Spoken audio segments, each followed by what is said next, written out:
사와디 TV의 정승회 선교사입니다.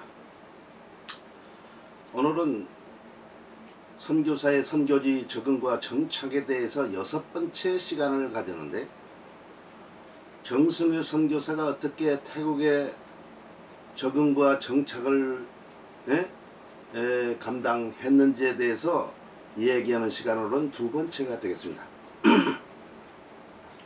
지난 시간에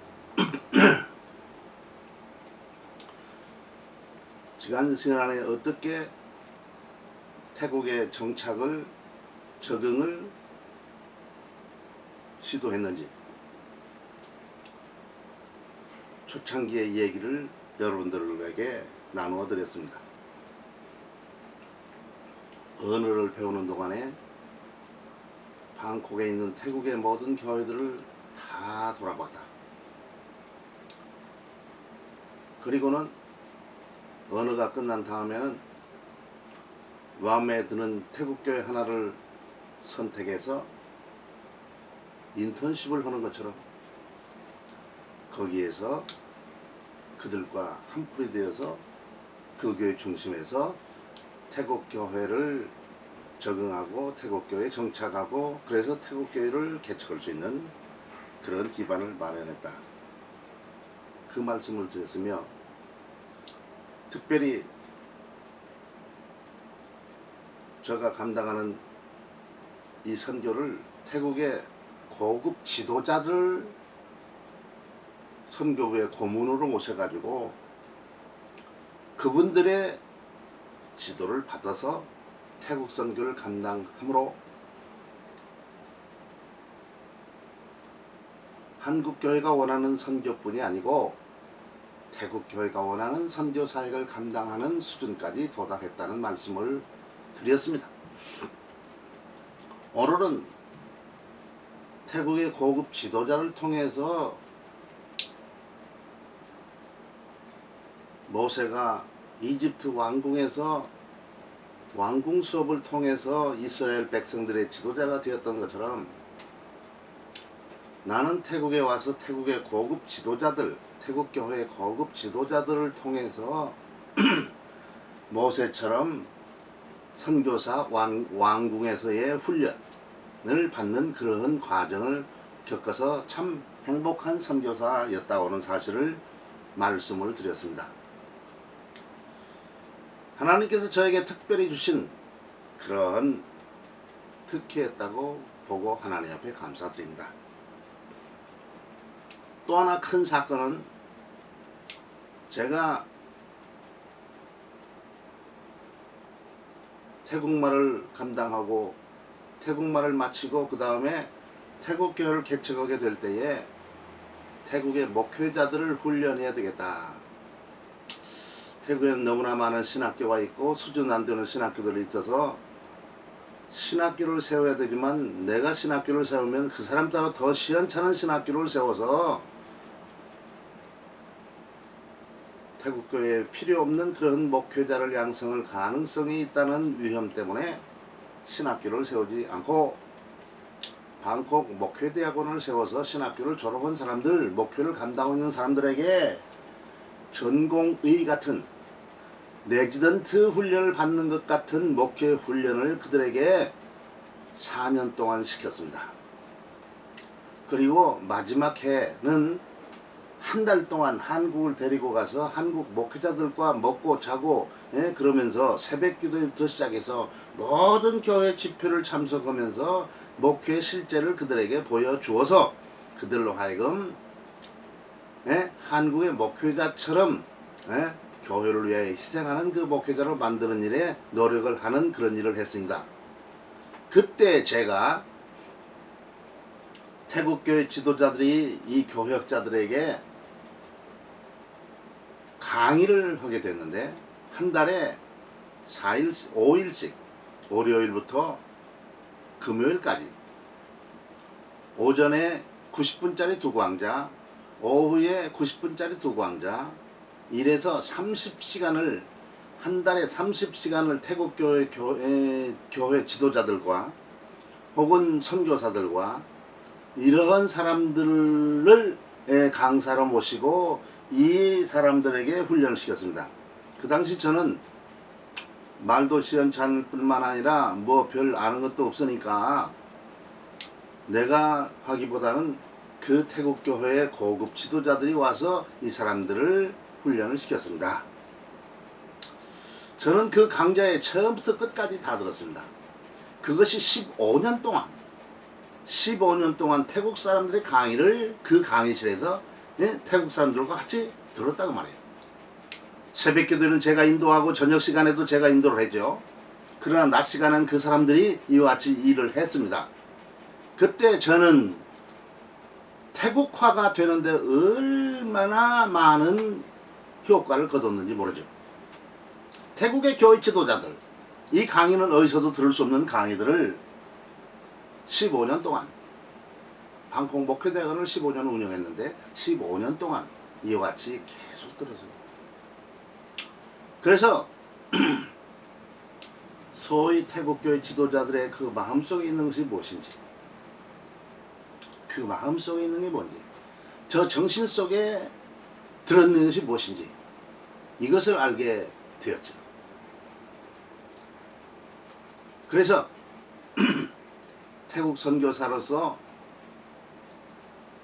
훌륭한 그런 선교 경험을 가지게 됐습니다. 이러한 경험은 우리 선배들이나 후배들, 동료들 누구에게도 주어지지 않은 저에게만 주어진 태국에서의 특혜입니다. 이와 같은 특혜를 갖다가 이와 같은 과정을 통과함으로 말미암아 태국에 적응하고 정착하는 이 놀라운 일을 제대로 감당하게 되었습니다.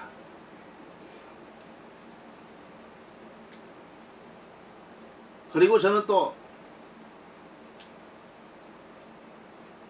방콕 목회대학을 운영해야 되니까 그 사람들에게 교재를 만들어 줘야 하더니 컴퓨터 2대를 가지고 하나는 태국어, 하나는 한국어. 그런데 기술자가 그 당시 가르쳐 주기를 이 딸랍 그걸 갖다 2개 하드디스크를 2개 써서 이걸 뺐다 끼웠다 하는 그런 식으로 해서 태국어 하드를 끼우면 태국말 컴퓨터가 되고 그걸 빼고 한국말 하드를 집어넣으면 한국어 컴퓨터가 되고 이런 식으로 해서 열심히 태국어 교재를 만드는 일을 감당했습니다. 그 저에게는 목회자들에게 필요한 그러한 모든 양식, 서식 이 모든 것을 다 거쳐왔기 때문에 다 가지고 있는 그런 실정이죠. 요새는 컴퓨터를 그렇게 쓰지 않고 컴퓨터 자체에서 하드디스크는 2개 집어넣고 하나는 한국어 워드, 하나는 태국어 워드. 그런데 도중에 한국어를 할 것이냐 태국어 할 것이냐 그런 걸 만들어서 태국어를 하면 태국어로 딱 가서 딱 치고 그거 들어가면 태국어 컴퓨터가 되고 그렇게 하죠. 그렇게 않는 다른 선교사들은 한국어 컴퓨터에다가 태국어도 사용할 수 있잖아요. 그렇게 합니다. 그런데 제가 그런 걸 하다 보니까 완전한 태국어 컴퓨터보다는 활용 능력이 떨어져서 저는 지금도 그렇게 쓰기보다는 2개로 나눠서 이렇게 사용하고 있습니다. 그리고 한 번은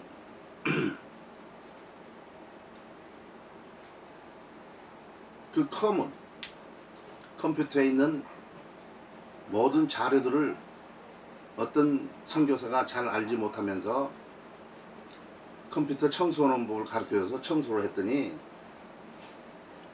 바깥에 있는 익터널 하드디스크는 전부 이 나쁜 놈으로 이 청소를 해버려 가지고 그 속에 있던 중요한 자료들을 다 잊어버린 일이 있습니다. 컴퓨터에 대해서 잘 알지 못하고 조금만 하는 사람의 지도를 받아가지고 내 컴퓨터를 완전히 버려놓은 거죠. 네. 그래서 지금은 익터널 하드디스크를 또 하나의 컴퓨터를 만들어서 그걸 들고 다닙니다. 이제 제가 방콕에서 있어야 되고 치앙라이에 가서 일도 해야 되고 어떤 때는 한국에서 일도 하고 어떤 때는 미국에 가서 일도 합니다. 그래서 그 하드디스크 2TB 짜리 그걸 갖다가 가지고 다니고, 신학교에서 강의하는 모든 강의는 DVD로 촬영해 가지고 그걸 별도로 보관하고, 네, 그러고 있습니다. 태국에서도 어느 지역에 가든지 그걸 다 가져가야 돼요. 그러니까 어디를 가든지 그 하나만 들고 가면 내 컴퓨터를 들고 가는 것과 똑같아서 누구에게도 도와줄 수 있는 그런 자료를 항상 소유하고 있는 것입니다. 자, 조금 전에 제가 태국에 적응하고 정착하는데 두 번째 크게 도움이 됐던 방콕 목회대학원의 15년 동안의 태국 사람들의 강의, 태국의 고급 지도자들의 이 강의, 이 말씀을 제가 드렸죠. 이 강의도 전부 녹화를 해맞죠. 녹화를 하니까 태국 사람들이 겁이 나가지고 말을 잘 못하겠다 그러더라고요. 그런데 저는 녹화를 하면서 이걸 녹화하니까 조심해야 되겠다 그런 생각을 해보지는 않습니다. 물 강의를 하면서 누구에게 책 잡힐 말 하더라도 상관없는 거죠. 그러니까 어쨌든 자연스럽게 이걸 녹화해서 이렇게 해서 태국 사람들이 들으면은 듣고 태국말로 듣고 그리고 태국말로 책을 만들어서 제가 강의한 모든 교자들이 그 사람들의 손을 통해서 책자로 나오게 되죠. 저는 강의를 위해서 태국말로 번역한 그 책을 가지고 강의를 안 합니다. 그 이유는 한국말보다 태국말이 이렇게 쳐다보는 것이 보이지가 잘 않거든. 태국말이 영어보다 잘 안 보이거든. 그러니까 제 강의는 모두 다 한국말로 써놓고 그리고 태국말로 바로 읊어버리는 그런 스타일. 그러면 내 강의를 듣는 사람들은 그 강의를 모든 걸 빠지지 않고 다 적어놓고 그리고 이와 관계되는 서적 2서원을 더 참조하고 태국 사람들을 생각하면서 그 자기 강의를 만들어서 제출하면 그 책을 보고 그리고 학점을 매겨주게 되어 있습니다.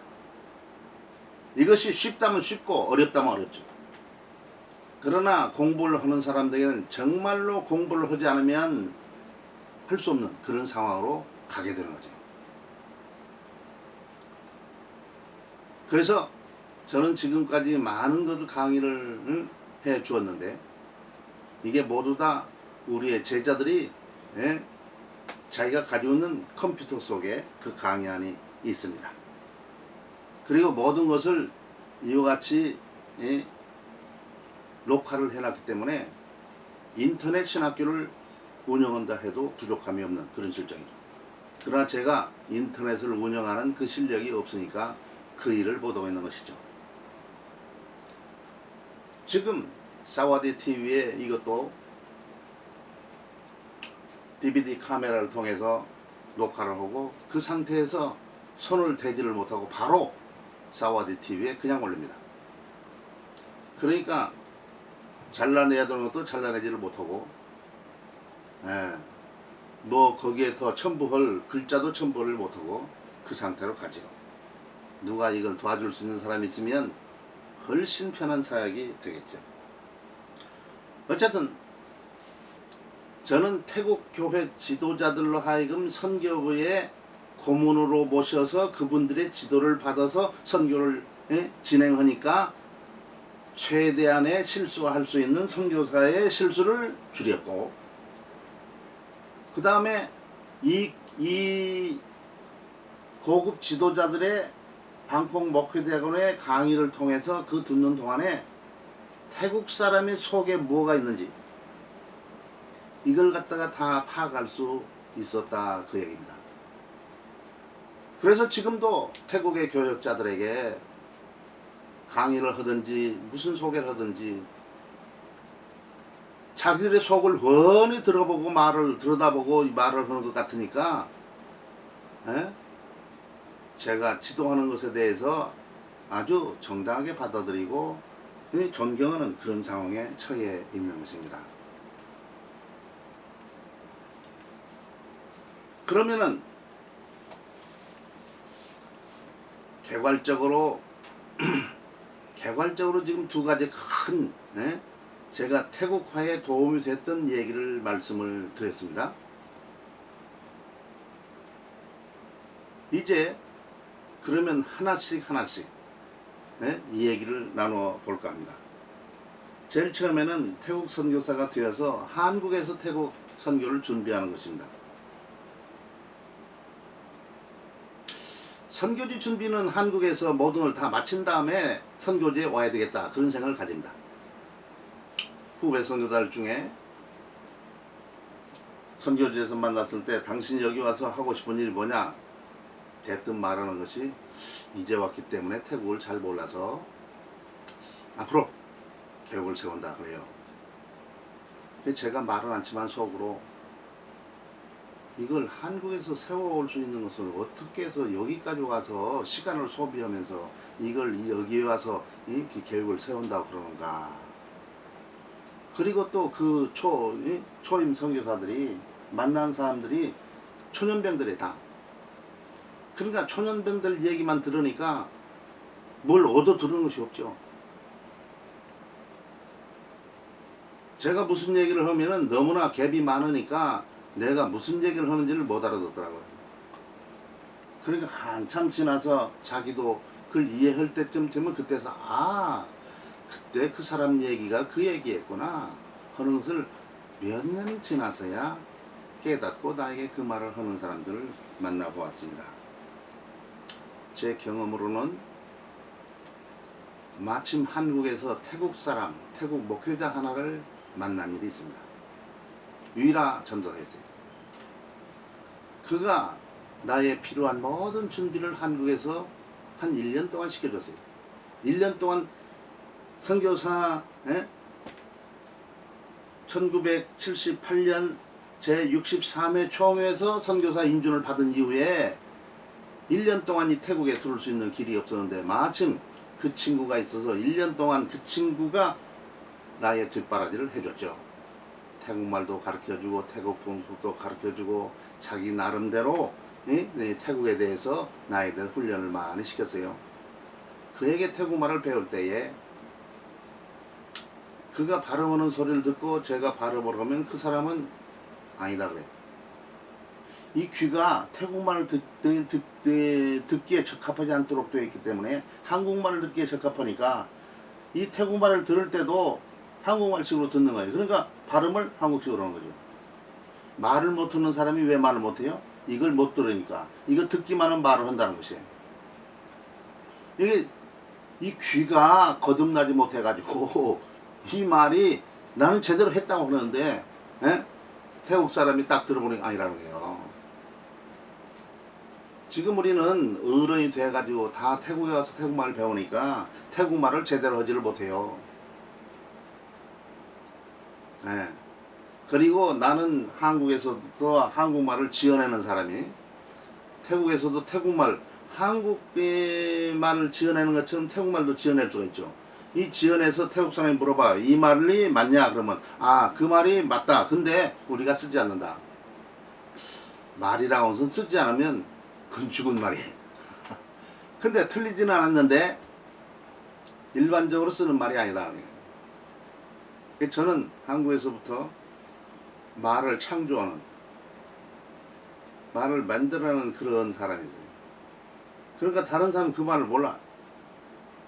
태국에서 선교하면서도 뭐 장사가 된다 안 된다 그러니까 다른 사람들이 뭐 선교사가 무슨 장사를 찾냐. 그건 내가 하는 얘기가, 주께서 성경에 그 가서 장사를 해 우리 다 그렇지 않냐. 예. 그런 식으로 말을 갖다가 하니까 말을 못 알았죠. 그리고 저는 농담을 자주 하니까 농담식으로 말을 하니까 또 잘 못 알아들어요. 한국에서 태국어를 좀 배웠죠. 그러니까 조금 태국말을 할 형편이었어요. 내 이름은 뭐다, 어디서 왔나, 어디 간다, 뭐 한다, 어쩐다. 시장 가서 완벽하지는 못하지만 그러나 상당한 그 말을 하는 그런 것을 가지고 왔었죠.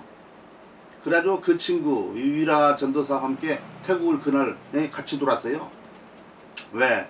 그를 지어놓은 교회 목사님 조광채 목사님에게 부탁하기를 유일아 전도사가 태국 갈 때에 우리하고 같이 가게 해달라. 그래서 같은 비행기를 타고 왔죠.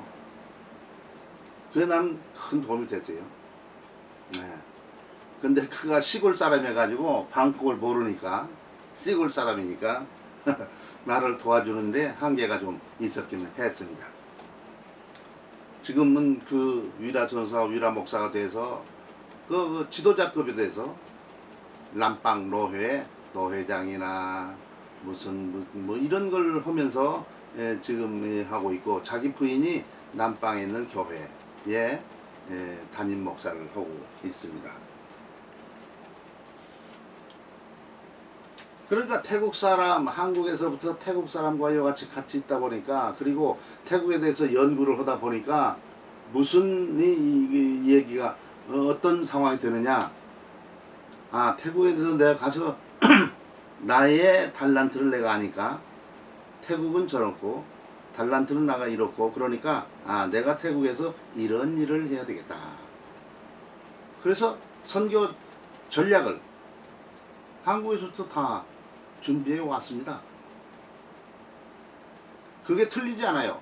왜? 저는 목회자 출신이니까 교회 개척과 육성, 그 다음에 교회 개척과는 밀접한 관계가 목회자 육성이니까 목회자 양성, 그 두 가지만 하고 있죠.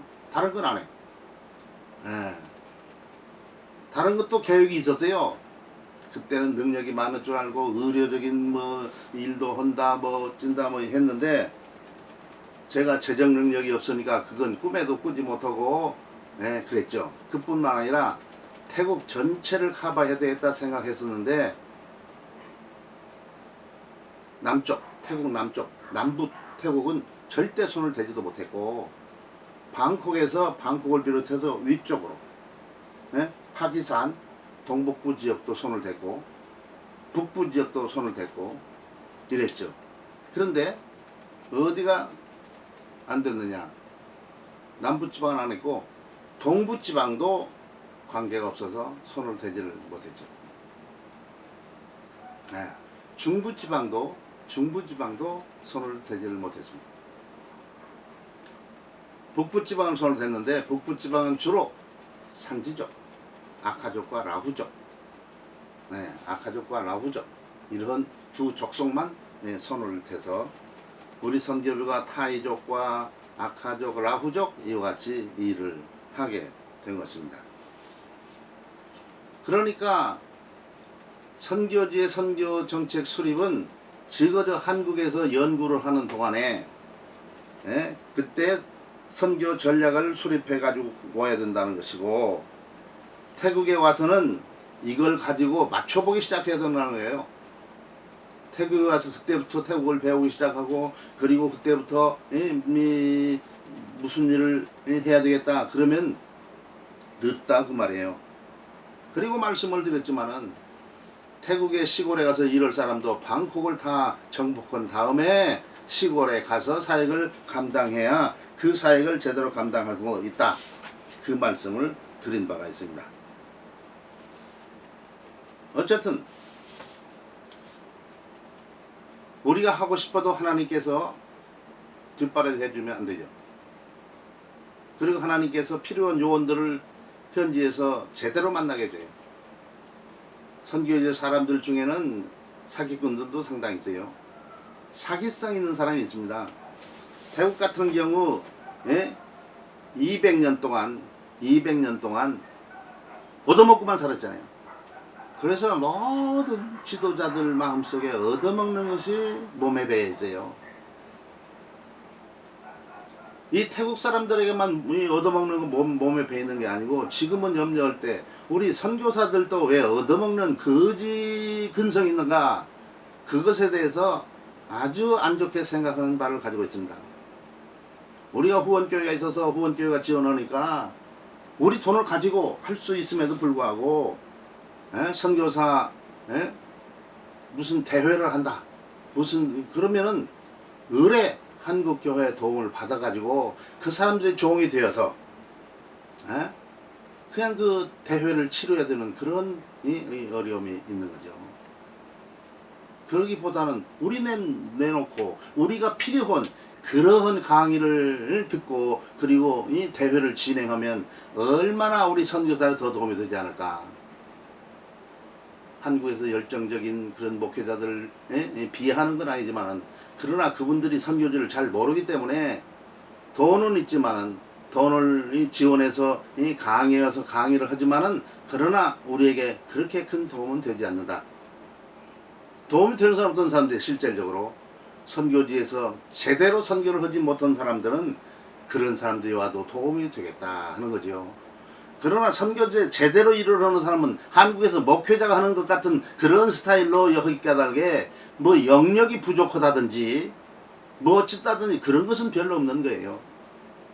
그런데 한국의 교인들은 선교사는 영역이 부족한 사람들로 생각해가지고 어떻게 하죠? 영역을 충전시킨다 그러죠. 저는 선교사 모임을 항상 말할 때, 왜 선교사들이 모이는데 한국말로만 하냐? 태국에서 모이면 한국말로만 하지 말고 하루라도, 다 태국말로 하면 좋죠. 하루라도 태국말로 집회를 해봐라. 그것이 우리에게 유익한 거니까. 왜 한국말만 계속 하죠? 어떤 사람은 그렇게 말해요. 아니 이제 새로운 사람, 태국말 모르는 사람이 그럼 한국말로 하면 어떠냐? 그러니까 더 좋은 거죠. 그 사람들에게 경각심을 주죠. 야, 이거 태국말 못하면 죽겠구나. 이러한 생각을 선교사들이 가져야 태국말을 열심히 배우죠. 배우다 안 배우다 그러면 태국말이 됩니까? 안 되죠.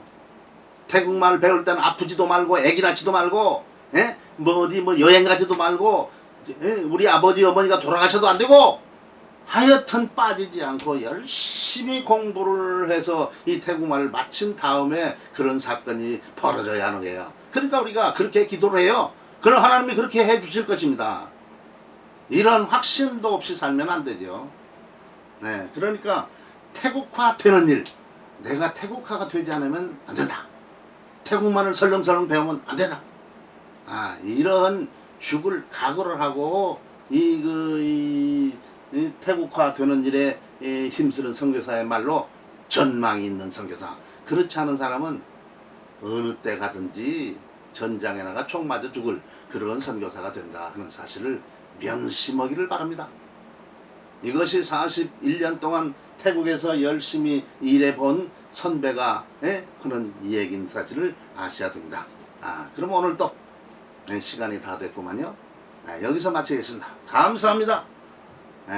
사와디 TV의 정승의 선교사였습니다.